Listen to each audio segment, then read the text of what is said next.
এইখানে আমাদের অনেক কিছু শেখার আছে। আমি জিনিসটাকে একেবারে খুবই সিম্পলি বলে দিতে পারি, মানে ধরো 30 সেকেন্ডেই শেষ জিনিসটা শেখা, কিন্তু এতে করে না তুমি অ্যাডমিশন টেস্ট খুব একটা ভালোভাবে দিতে পারবে না।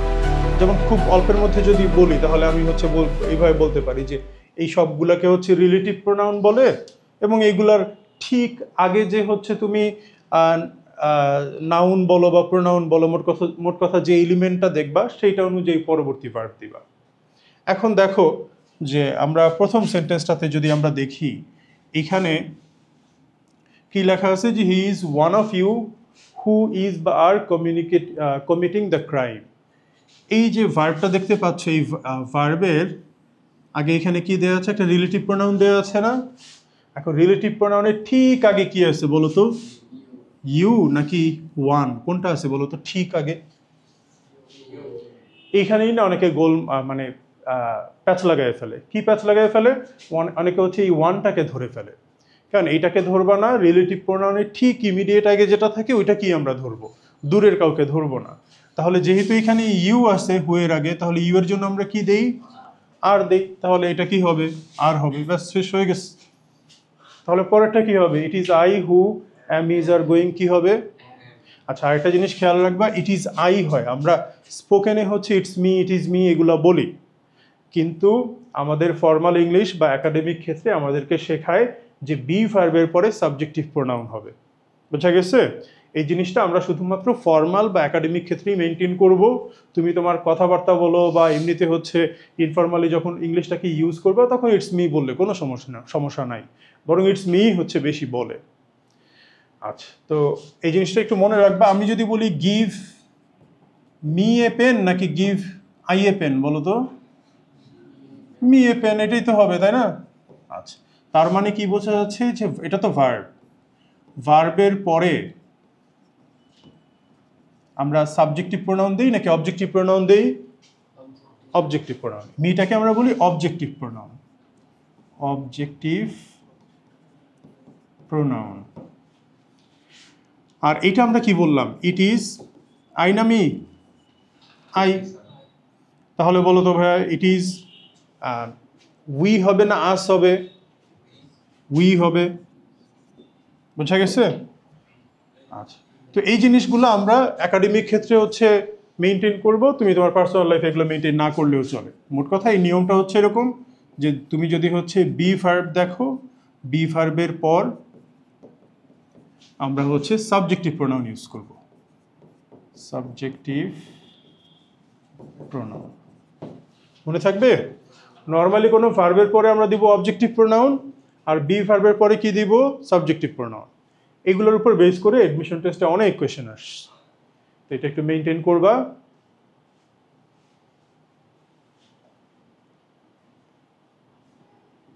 তাহলে দেখো তো ভাইরা, বি নাম্বারটা কি হবে? ইট is I who am is are going to start a new business. কি হবে বলো তো? হু এর আগে কি আছে? আই, তাহলে আমরা কি দিব? অ্যাম দিব। ব্যাস, হয়ে গেল। There are many people who is বা আর সাফারিং নাও ডেজ। কি হবে বলো তো? তাহলে হু এর আগে কি আছে? মেনি পিপল, তাই না? আচ্ছা, তাহলে যেহেতু মেনি পিপল আছে তাহলে আমরা এটার জন্য কি দেই? ইজ দেই না আর দেই? তাহলে আর দিয়ে দিব, শেষ। তারপরে ওয়ান অফ ইউর বুকস কি হবে? অ্যাট্রাক্ট নাকি অ্যাট্রাক্টস মি এ লট? কি হবে বলো তো? আচ্ছা, এইখানে কি কোনো রিলেটিভ প্রোনাউন তোমরা দেখতে পাচ্ছ? এটা রিলেটিভ প্রোনাউনের কোনো রুলই না। তাহলে চিন্তা করো কি হবে বলো? হ্যাঁ, বাংলা মিনিংটা দেখো, যে তোমার বইগুলোর ভেতর থেকে একটা বই, তাহলে কয়টা বই তোমাকে অ্যাট্রাক্ট করছে? একটা বই, তাহলে কি দিবা? অ্যাট্রাক্টস দিবা, যেহেতু সিঙ্গুলার। আচ্ছা, এইটা আমাদের একটা গণ সমস্যা। সেটা কি? আমাদের ব্রেইন যখন কোনো কিছু সলভ করে ওই রেস্টটা না থেকে যায়, কারণ সেম রুলটা আমরা এখানে অ্যাপ্লাই করতে গেছি, অথচ এইটা ওই রুলের মধ্যে পড়েই না। বোঝা গেছে? এই জন্য ব্রেইনকে সবসময় হচ্ছে ফ্লেক্সিবল করবা, যেন ধূপধাপ হচ্ছে মানে কোয়েশ্চেনের প্যাটার্ন চেঞ্জ করতে পারে। বোঝা গেছে? প্রতিটা কোয়েশ্চেন ভিন্ন ভিন্নভাবে চিন্তা করবা। এটা সলভ করছো এই জন্য ওই সেম রুলটাই যে পরে আসবে বিষয়টা তা না, কারণ অন্য কিছু আসতে পারে। তো এই জন্য বিষয়টাকে মানে কোনো একটা কোয়েশ্চেন দেখার সাথে সাথে হচ্ছে নতুন করে ব্রেনকে হচ্ছে রিফ্রেশ করে আবার স্টার্ট করবা। এতটুকু পড়ালেই কিন্তু আমার হয়ে যেত, কিন্তু সমস্যা হচ্ছে এতটুকু পড়ালে তুমি অ্যাডমিশন টেস্টে টেনে টুনে ভালো করবা, কখনো হচ্ছে খুব ভালো করতে পারবা না, মানে এক্সামটা দিয়ে কখনো স্যাটিসফাইড হবা না তুমি। কেন হবা না? কারণ এইখানে আমি ছোট্ট একটা ভুল পড়েছি। কি ভুল পড়েছি? আমি সবগুলোকে রিলেটিভ প্রোনাউন বলছি না, এই সবগুলো রিলেটিভ প্রোনাউন না। তাহলে সবগুলা কি? এই জিনিসটা জানার জন্য আমাদেরকে রিলেটিভ প্রোনাউন সম্বন্ধে আলাদাভাবে একটু ডিটেলসে জানা লাগবে। তো আমরা এগুলো একটু ডিটেলসে জানি, কিন্তু আমাদের তো একটা ফাঁকা মাঠ লাগবে, এ তো সব ভরা মাঠ। এই যে পাইছি একটা ফাঁকা মাঠ, আচ্ছা পুরো মেসির মতো। আচ্ছা যাক, তো রিলেটিভ প্রোনাউন, তাই না? আচ্ছা আমরা একটু সিরিয়ালি লিখি। এখানে লেখো হু, তারপরে লেখো হুম, তারপর লেখো হু এভার, তারপর হচ্ছে হুম এভার, হুইচ, হুইচ এভার, তারপরে হোয়াট, হোয়াট এভার, দ্যাট। এই সবগুলোকে আমরা বলবো হচ্ছে রিলেটিভ প্রোনাউন।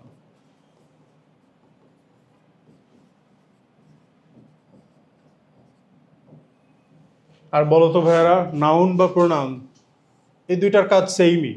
নাউন বা প্রোনাউন একটা সেন্টেন্সে কি হিসেবে থাকে বলো তো? হয় সে সাবজেক্ট হিসেবে থাকবে, তা না হলে কি অবজেক্ট হিসেবে থাকবে, এছাড়া এর কোনো কাজ নাই। বুঝে গেছে? হয় সাবজেক্ট হবে, তা না হলে কি হবে অবজেক্ট হবে, এছাড়া আর কোনো কাজই নেই। আর সাবজেক্ট বা অবজেক্ট হিসেবে, আচ্ছা ওটা লাগবে না, এতটুকু এনাফ। এরপরে আমরা পাই হুজ। হুজ রিলেটিভ প্রোনাউন না। কেন রিলেটিভ প্রোনাউন না? তাহলে হুজটাকে আমরা কি বলবো একটু পরেই আমরা জানবো। তারপরে হচ্ছে ধরো হোয়েন, হোয়েন এভার, তারপরে হচ্ছে হোয়ার, হোয়ার এভার, এইগুলাও, বা হচ্ছে ধরো হাউ, এগুলাও রিলেটিভ প্রোনাউন না। তাহলে কি? আমরা একটু পরেই দেখব। তার আগে আমরা একটু রিলেটিভ প্রোনাউনগুলোকে দেখে আসি। ধরো আমি যদি দুইটা সেন্টেন্স লিখি যে ইট ইজ আই হু অ্যাম, হবে না ইজ হবে বলো তো? হু অ্যাম, হ্যাঁ হু অ্যাম গিলটি ধরো লিখলাম। আবার ধরো একটা সেন্টেন্স লিখলাম যে হু আর ইউ।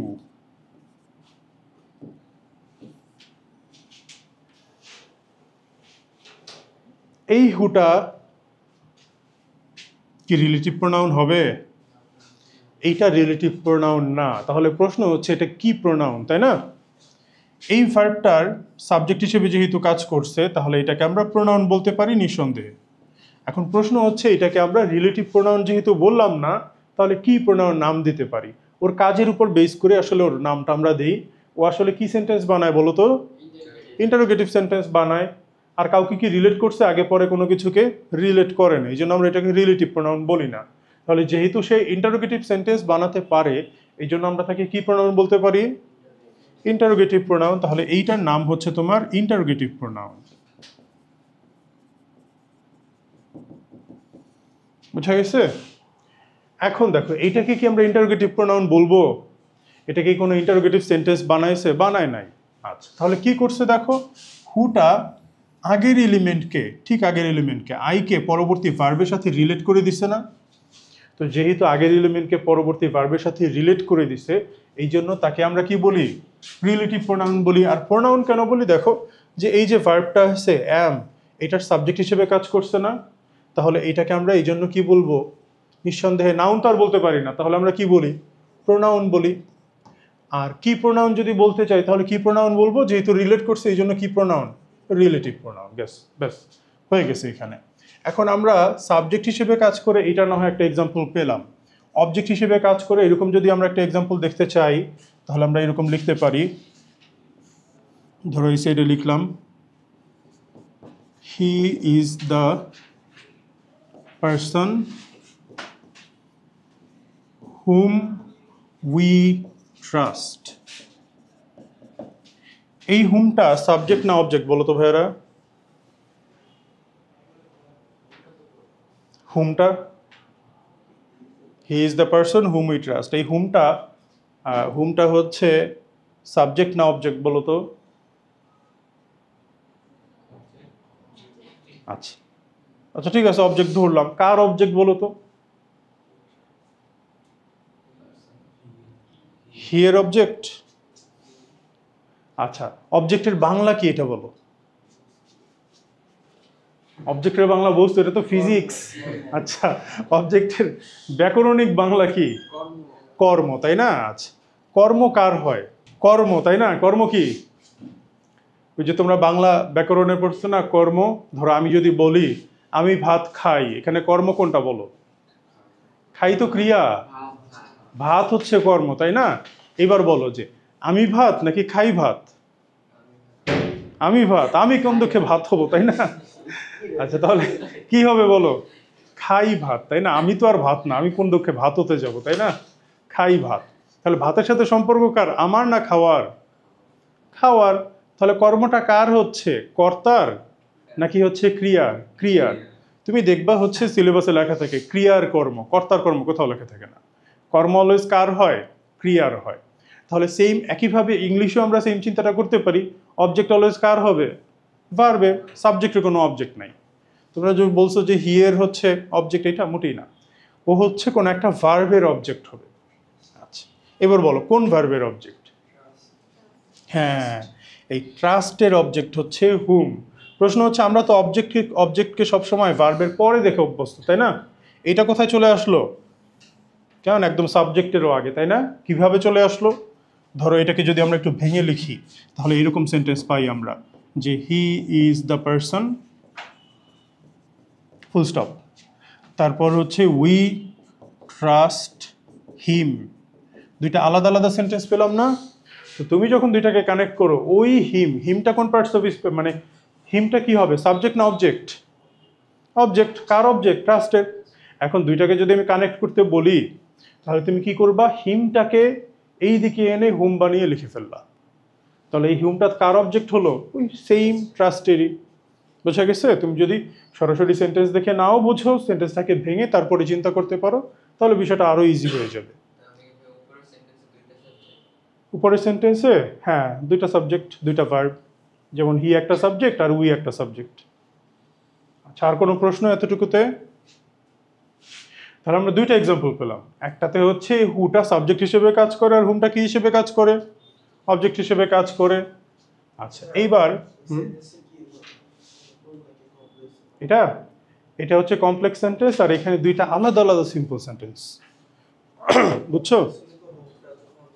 হ্যাঁ, কারণ ওয়ার্ডটা ইম্পর্টেন্ট কথা বলছে। এটা আসলে এই মুহূর্তে বলতে চাচ্ছিলাম না। সেটা হচ্ছে ও বলতে চাচ্ছে কি যে ভাই এখানে তো দুইটা আলাদা আলাদা সিম্পল সেন্টেন্স, কিন্তু এটা পুরোটা মিলে তো একটা কমপ্লেক্স সেন্টেন্স। তাহলে কমপ্লেক্স সেন্টেন্সে সবসময় একটা কনজাংশন থাকে না? ও বলতে চাচ্ছে ভাইয়া এটা তো রিলেটিভ প্রোনাউন তো বুঝলাম, একই সাথে তো এটা কনজাংশনও। উত্তর হচ্ছে হ্যাঁ অবশ্যই কনজাংশন, ইভেন এইটাও হচ্ছে কনজাংশন। মানে মোট কথা রিলেটিভ প্রোনাউনে আমরা যাদেরকে যাদেরকে পাই তারা সবাই হচ্ছে কনজাংশন। এবং কি কনজাংশন? এটাকে আমরা বলি হচ্ছে সাবঅর্ডিনেটিং কনজাংশন। আমরা যখন কানেক্টরস পড়বো তখন এই সাবঅর্ডিনেটিং কনজাংশন সম্বন্ধে আরও ডিটেলসে জানবো। বুঝা গেছে? তাহলে এইখানে জাস্ট হচ্ছে বলে রাখলাম যে হ্যাঁ এই দুইটা আসলে কনজাংশন এবং এটাকে সাবঅর্ডিনেটিং কনজাংশন বলি। এটা যদি আমরা ডিটেলস জানতে চাই তাহলে আমরা সেটা জানবো হচ্ছে কানেক্টরসে যে। বুঝা গেছে? আচ্ছা, এখন আমি দুইটা সেন্টেন্স লিখি, তোমরা একটু ফাইন্ড আউট করবা যে কোনটাতে সাবজেক্ট হিসেবে আছে আর কোনটাতে অবজেক্ট হিসেবে আছে।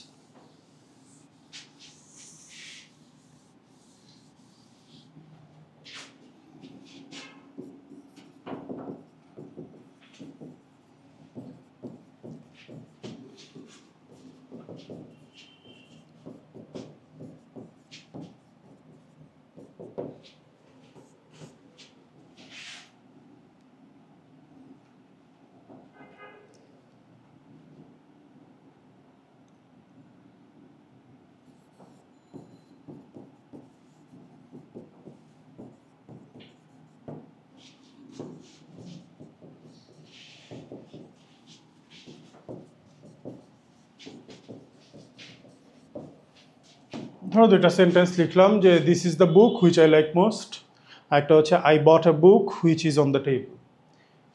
এই হুইচটা কি বলো তো? সাবজেক্ট না অবজেক্ট? মানে তোমার যদি খুব কষ্ট হয় তাহলে ভেঙে ফেলো। যে this is the book I like it most, ওই ইটটাই পরবর্তীতে হুইচ হয়ে এখানে চলে আসে, তাহলে এটা কি হয়ে গেল অবজেক্ট। তারপরে ধরো হচ্ছে I bought a book which is, এটা তো এমনিতেই দেখে বোঝা যায় তাই না, যে এটার সাবজেক্ট হিসেবে কাজ করছে, তাহলে এটা কি হিসেবে কাজ করবে সাবজেক্ট। আর দুইটা কি আমরা কি বলতে পারি নিঃসন্দেহে রিলেটিভ প্রোনাউন, বোঝা গেছে। আচ্ছা, তাহলে মুছে ফেললাম।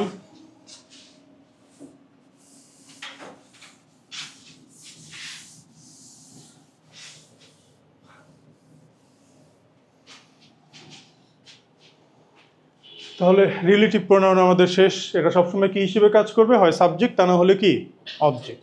এইবার হুজ দিয়ে একটা সেন্টেন্স বলো তো, যে কোনো সেন্টেন্স। আচ্ছা, হুজ বুক ইজ দিস, এইভাবে যদি বলো তাহলে তো এটা ইন্টারোগেটিভ প্রোনাউন হলো তাই না। আমরা ধরো ইন্টারোগেটিভ চাচ্ছি না, আমরা চাচ্ছি রিলেটিভ কিছু একটা, তাহলে বলো তো কি হতে পারে।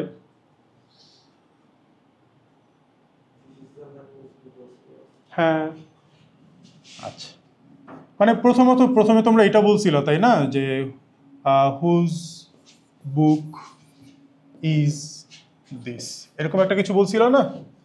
এটা তো আর রিলেটিভ কোনো কিছু না, এটাকে আমরা কি বলি ইন্টারোগেটিভ প্রোনাউন। আচ্ছা, এখন যদি আমি বলি যে I have no idea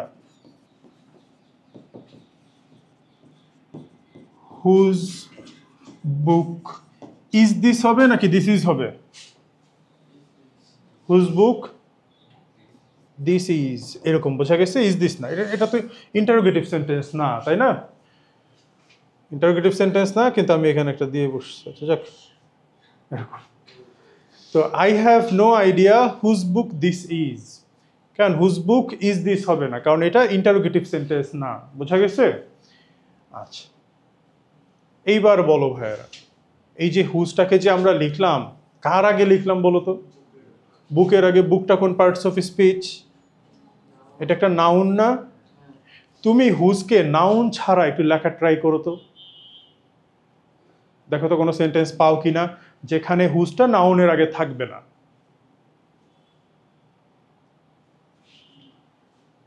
try করো তো।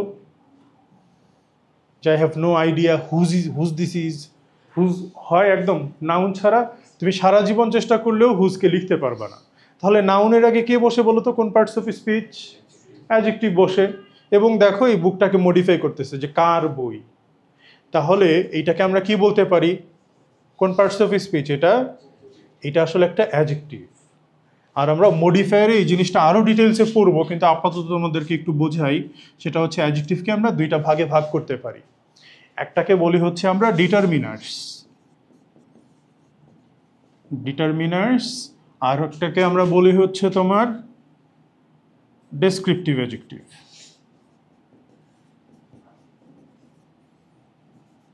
এখন ডেসক্রিপটিভ অ্যাডজেক্টিভ কোনগুলা, এটা বোঝার জন্য আহামরি কিছু করা লাগবে না। যে কারো ছবির কমেন্টে যাবা, বিশেষ করে মেয়ে মানুষের ছবির কমেন্টে যাবা, সেখানে দেখবা কিছু ফাতরা ছেলে পেলে বিভিন্ন জিনিস বলে রাখছে, নাইস লাগছা, বিউটিফুল, অনেকে আবার হচ্ছে গুগলে সার্চ দিয়ে বিউটিফুলের কঠিন কোনো সিনোনিম বের করে নিয়ে এসে বলে। তো এই যে জিনিসগুলো দেখতে পাচ্ছ, নাইস, বিউটিফুল, এই জিনিসগুলো কি আমরা কি বলি ডেসক্রিপটিভ অ্যাডজেক্টিভ, বোঝা গেছে। আর ডিটারমিনার্স কোনগুলা, এগুলো হচ্ছে সংখ্যা বোঝাতে পারে, পরিমাণ বোঝাতে পারে, বা কোনো কিছুকে নির্দিষ্ট করা বোঝাতে পারে, বোঝা গেছে। এগুলোকে আমরা ডিটারমিনার্স বলি, যেমন মেনি হতে পারে, মাছ হতে পারে, ফিউ হতে পারে, ইভেন আর্টিকেলগুলোকেও আমরা ডিটারমিনার্সের মধ্যে ফেলি, এ অ্যান্ড দি, কারণ এগুলো কোনো ডিসক্রিপটিভ নলেজ দেয় না, এগুলো কি দেয়, নির্দিষ্ট করে বা অনির্দিষ্ট করে। এখন একটু চিন্তা করে বলো তো ভাইয়ারা, হুজটা কিসের মধ্যে পড়ে, ডেসক্রিপটিভের মধ্যে নাকি ডিটারমিনার্সের মধ্যে? ডিটারমিনার্সের মধ্যে পড়বে, ডেসক্রিপটিভ টাইপের তো কোনো কিছু বোঝাচ্ছে না এখানে, তাই না। তাহলে এটা পড়বে কিসের মধ্যে, ডিটারমিনারের মধ্যে। তাহলে এই হুজ রিলেটিভ ঠিক আছে, কিন্তু ওর আসলে পরিচয়টা কি, ও একটা ডিটারমিনার। তাহলে এটাকে আমরা কি নামে ডাকতে পারি বলো তো, রিলেটিভ ডিটারমিনার, বোঝা গেছে। এবং আসলে এটার নাম হচ্ছে কি, রিলেটিভ ডিটারমিনার,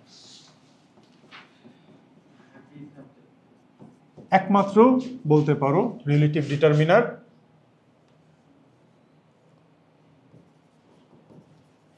এইটাই এটাই হচ্ছে রিলেটিভ ডিটারমিনার। তোমাকে মাঝে মাঝে কনফিউজ করার জন্য ওরা কি করতে পারে, রিলেটিভ ডিটারমিনার না লিখে রিলেটিভ অ্যাডজেক্টিভও লিখতে পারে।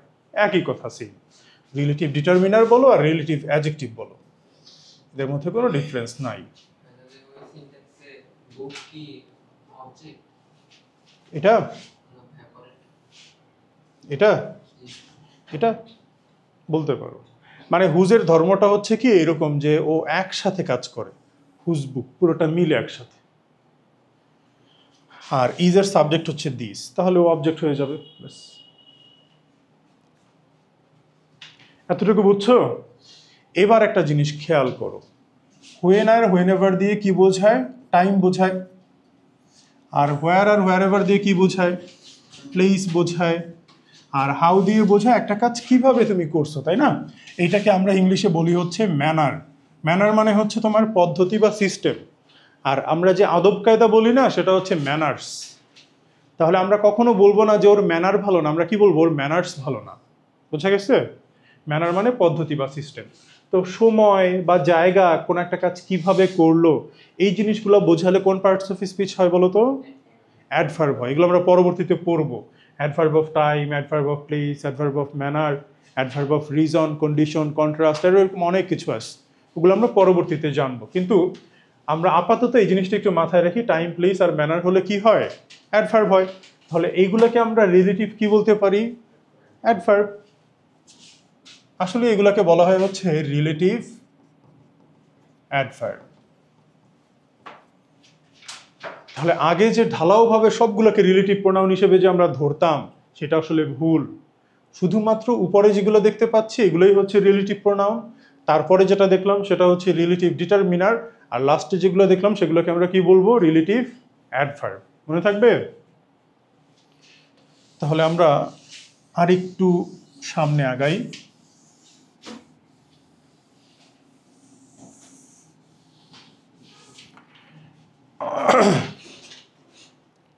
ধরো আরেকটা সেন্টেন্স যদি লিখি, ওই যে তোমাদের ছোটবেলা একটা সেন্টেন্স ছিল না যে every mother loves her child, এটাকে নেগেটিভ করতে বলতো, তখন তোমরা কি জন্য লিখতা?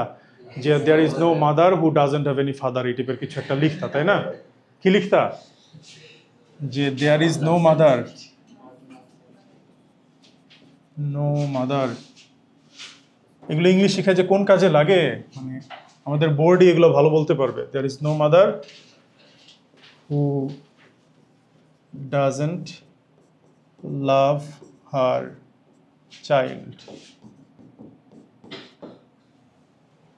ঠিক আছে, লিখলাম। এই সেন্টেন্সকে তো আরো একভাবে লেখা যায়, তাই না? কিভাবে লেখা যায়? There is no mother but loves her child. এখন হুটাকে তো আমরা রিলেটিভ প্রোনাউন চোখ বন্ধ করে বলে দিতে পারি, তাই না? কিন্তু একটা জিনিস খেয়াল করো, এই বাটটা একদম হুবহু রিলেটিভ প্রোনাউনের মতো কাজ করছে না? যে এই ভার্বটার সাবজেক্ট হিসেবে কাজ করছে। জীবনও দেখছো তোমরা অ্যান্ড বাট অরকে সাবজেক্ট হিসেবে, কারণ বাট তো একটা কনজাংশন, তাই না? এখানেও কনজাংশন, কিন্তু পাশাপাশি সে কিসের কাজ করছে? সাবজেক্টেরও কাজ করে দিস। এটা বলতে পারো একটা ভয়াবহ লেভেলের ব্যতিক্রম জিনিস। মানে অ্যান্ড বাটার কখনো সাবজেক্ট হিসেবে কাজ করে না বা করতে পারেও না, কিন্তু এইখানে ওদের ভেতর থেকে একটা বাট সে হচ্ছে সাবজেক্ট হিসেবে কাজ করছে, এবং হুবহু কিসের মতো? রিলেটিভ প্রোনাউনের মতো। কিন্তু ও কি আসলে রিলেটিভ প্রোনাউন? তাহলে ও রিলেটিভ প্রোনাউন না, কিন্তু রিলেটিভ প্রোনাউনের একটা ভাব ধরছে বা একটা ছদ্মবেশ ধারণ করছে। এই ছদ্মবেশ ধারণ করাটাকে আমরা ল্যাটিন ভাষায় কি জন্য বলি? সিউডো বলি। তাহলে এইটাকে আমরা হচ্ছে বলতে পারি কি relative pronoun? Pseudo relative pronoun, বা কেউ কেউ সুডো রিলেটিভ প্রোনাউনও বলে। একই, তুমি যাই উচ্চারণ করো না কেন, সেম। তাহলে এই যে বারটাকে আমরা এটাকে হচ্ছে কি বললাম? Pseudo relative pronoun.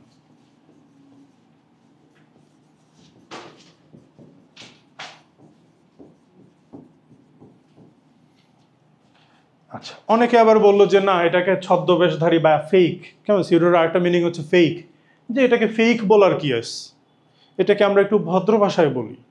দেখো, বাটটা লেখাতে আমাদের কি ডাজেন্ট লেখা লাগছে? লেখা লাগে না। তাহলে বাটের ভিতরে একটা নেগেটিভনেস আছে না?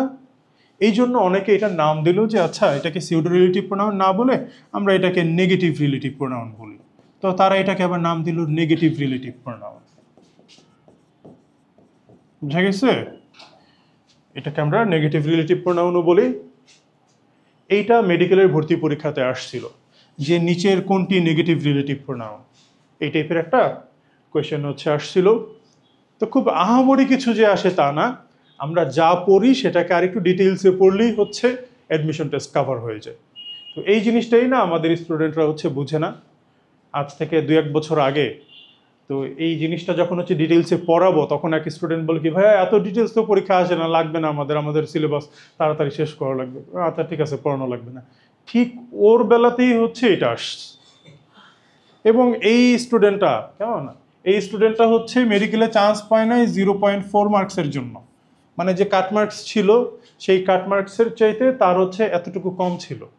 এটা যদি পারতো সে এর চাইতে আরও বেশি মার্কস পেত। তো এই ধরনের ভুলগুলো আমাদের স্টুডেন্টরা করে যে ভাই এটা তো পরীক্ষায় আসে না। ভাই পরীক্ষায় যেগুলো আসে না ওগুলোই তো আসবে, যেগুলো আসছে ওগুলো যদি আসতো তাহলে বাংলাদেশের সবাই তো চান্স পেয়ে বসে থাকতো, তাই না? তো এই জিনিসটাই আসলে বুঝে না। একটা জিনিসকে যতটা ডিটেলসে পড়া যায়, তোমার সাধ্যে যতটুকু কুলায় ততটা ডিটেলসে পড়ার ট্রাই করবা। কারণ হচ্ছে ভাষা নলেজ দিয়ে হচ্ছে কখনো অ্যাডমিশন টেস্টে কোয়েশ্চেন আসে না, কারণ অনেক ডিপ জিনিস থেকে হচ্ছে আসে।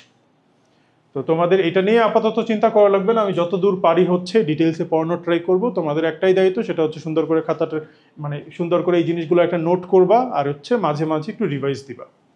ভুলে যাবে এটা স্বাভাবিক জিনিস, কিন্তু মাঝে মাঝে রিভাইজ দিলে এই জিনিসগুলো মনে থাকবে তোমাদের।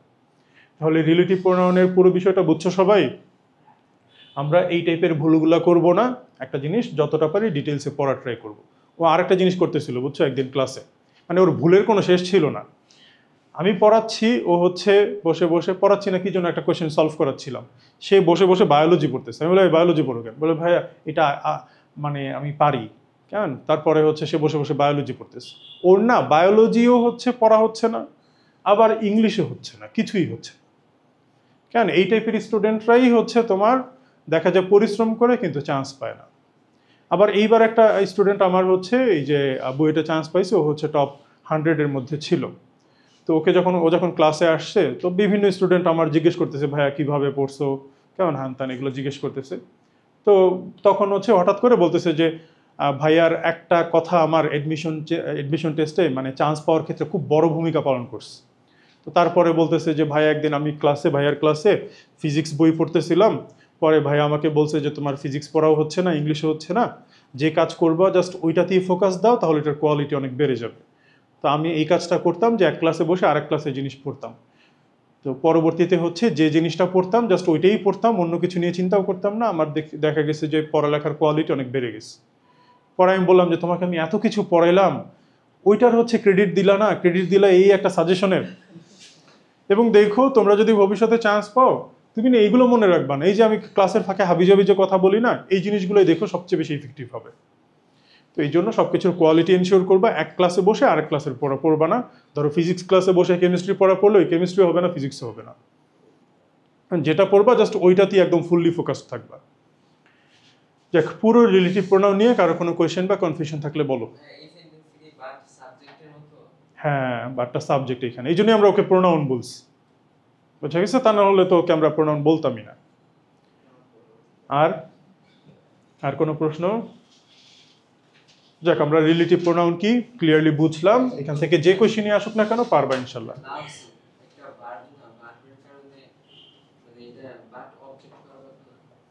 না কেমন বাট অবজেক্ট না, অবজেক্ট হচ্ছে হার চাইল্ড, বুঝা গেছে? লাভসের অবজেক্ট হচ্ছে হার চাইল্ড আর এটা হচ্ছে সাবজেক্ট। আর কোনো প্রশ্ন? আচ্ছা ঠিক আছে। হ্যাঁ শুধু বাট আর কেউ না। এটা কমপ্লেক্স সেন্টেন্স। আর ভালো একটা কোশ্চেন, কি অসাধারণ কোশ্চেন। আচ্ছা ধরো এইটা কি সেন্টেন্স, তাই না? সিম্পল সেন্টেন্স, কমপ্লেক্স না কম্পাউন্ড, তাই না? আমাদের দেশের একটা কমন একটা চিন্তা আছে, সেই চিন্তাটা কি যে অ্যান্ড বাট অর থাকলেই কম্পাউন্ড সেন্টেন্স, তাই না? মানে এছাড়া আমরা কম্পাউন্ড সেন্টেন্স ইমাজিনও করতে পারি না। এটা আসলে সম্পূর্ণ ভুল ধারণা। অ্যান্ড বাট অর থাকলে কম্পাউন্ড সেন্টেন্স হয় এটা আমরা প্রাথমিকভাবে ডিসাইড করতে পারি, তারপরে অনেক ক্রাইটেরিয়া আছে যেগুলো ফুলফিল করলে আমরা ওটাকে কম্পাউন্ড সেন্টেন্স বলি। এই জিনিসটা আরও ডিটেলসে হচ্ছে আমরা পড়বো সেন্টেন্স স্ট্রাকচারে, তবে আজকে হচ্ছে যতটুকু পারি বোঝানোর একটু ট্রাই করি। এই জিনিসটাকে আমরা হচ্ছে অ্যান্ড বাট অর এই টাইপের জিনিসগুলোকে বলি হচ্ছে কোঅর্ডিনেটিং কনজাংশন। এটা কোঅর্ডিনেটিং কনজাংশন, কিন্তু এই সেন্টেন্সে সে হচ্ছে আর কোঅর্ডিনেটিং কনজাংশন নাই, সে কার মতো কাজ করে ফেলছে? সাবঅর্ডিনেটিং কনজাংশনের মতো কাজ করে ফেলছে। বুঝা গেছে? এরকম বেশ কিছু কনজাংশন আছে যেটা একই সাথে দুই কনজাংশনে পড়ে। বুঝা গেছে? একই সাথে দুই কনজাংশনে পড়ে, তো বাটও হচ্ছে তার মধ্যে একটা। কেন এটা দুইটা না, তিনটা। এটা কোঅর্ডিনেটিং কনজাংশন হিসেবে কাজ করে, কনজাংটিভ অ্যাডভার্ব হিসেবে কাজ করে, আবার এইখানে কি হিসেবে কাজ করলো? Subordinating conjunction. তাহলে ও হচ্ছে এমনিতে ওর পরিচয় কোঅর্ডিনেটিং কনজাংশন, কিন্তু এই সেন্টেন্সে যেহেতু সাবঅর্ডিনেটিং কনজাংশন এবং এইটাকে বলি হচ্ছে আমরা প্রিন্সিপাল ক্লজ, আর এই যে বাট লাভস আর চাইল্ড এটাকে আমরা বলি সাবঅর্ডিনেট ক্লজ, এই জন্য এটাকে আমরা বলবো কমপ্লেক্স সেন্টেন্স। বুঝা গেছে? আচ্ছা, আর কারো কোনো কোয়েশ্চেন থাকলে বলো। আর এটা তো দেখেই বোঝা যাচ্ছে কমপ্লেক্স সেন্টেন্স, এটা পরীক্ষায় আসতে পারে। বুঝছো? এই কোয়েশ্চেনটা করছো, এটা খুবই ভালো একটা কোয়েশ্চেন করছো, এটা পরীক্ষায় দিয়ে দিতে পারে। এটা দিয়ে বলবে এটা সিম্পল কমপ্লেক্স না কম্পাউন্ড, সাথে সাথে কি বলবা? Complex sentence.